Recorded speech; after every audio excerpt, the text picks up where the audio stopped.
All right, it's been a minute since I've talked by myself in a room at a camera, but today I'm going to talk about concussion, what happens in your brain when you get a concussion, and why it's really important that you see a concussion literate doc, someone who's Carrick trained, who's CCMI trained, who does concussion, because it really is important.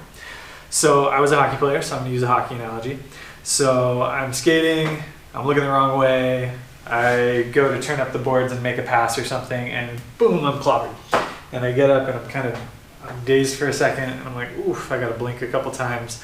And then I come to and I'm like, oh, I gotta go to the bench. That was a big one. And so I go to the bench. What happened was I take this hit.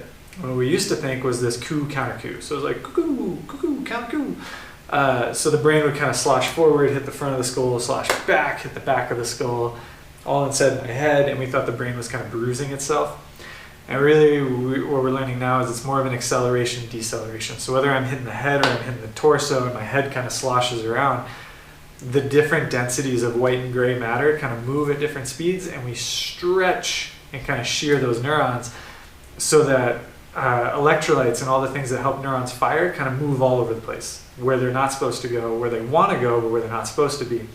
And that causes this crazy excitatory period followed by a depression. So what you'll see is someone gets this big hit and they're kind of dazed. That dazed feeling is that excitatory period. Electrolytes are going everywhere where they shouldn't be.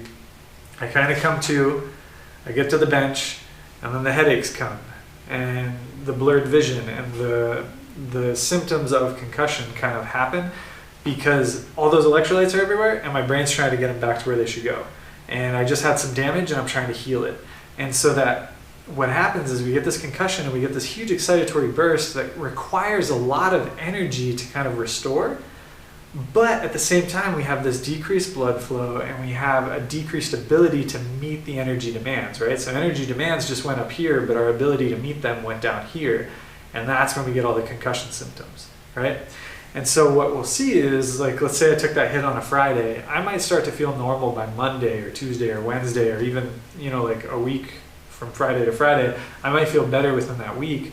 But what we see is that energy demand in the brain actually hasn't met up yet. It hasn't gotten back to baseline. So if I'm here and I drop to here, I haven't made it back up here by the time my symptoms resolve, in most cases.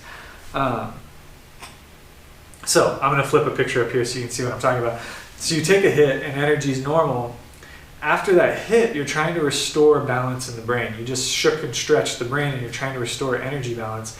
And that takes around, what we see in the research, 15 to 21 to 30 days. Somewhere in that 2 week to a month mark is how long it takes for metabolic recovery to happen. But symptom resolution happens in the first 3 to maybe 10 days. So in the first week after a concussion. Symptom resolution does not line up with metabolic resolution. Why is that important? Well, let's say you're like me and you didn't know any of this when you were playing a sport and you were playing hockey and you're like, you know what, I took the hit Friday, I felt better Wednesday, I'm going to skate again on Friday, and I take another big hit. That concussion is going to take longer to recover from. I might have worse symptoms, I'll probably have worse symptoms, and I will take longer to recover because I hit my brain. So if we go back to that chart, I hit my brain when I was still metabolically recovering. So my brain has a decreased energy capacity and boom, I rattle it and stretch the neurons again and I drop even further. And I risk second impact. We don't really know what's going on with CTE, but I put my brain in a compromised situation because I didn't go through the full recovery process. And so I'm going to bring that back to, you got to find a CCMI trained, you got to find a Carrick trained, concussion literate doctor who can assess you before the concussion, who can assess you after the concussion, and who can assess you through your recovery process so that you know you're going back as best as we can, you're going back at the right time. You're going back when you're metabolically recovered, when your tests are getting close to the baseline before you ever hit in the head. And that's important, and it's really cool. And the one thing I say this, you're not a hero for playing through it.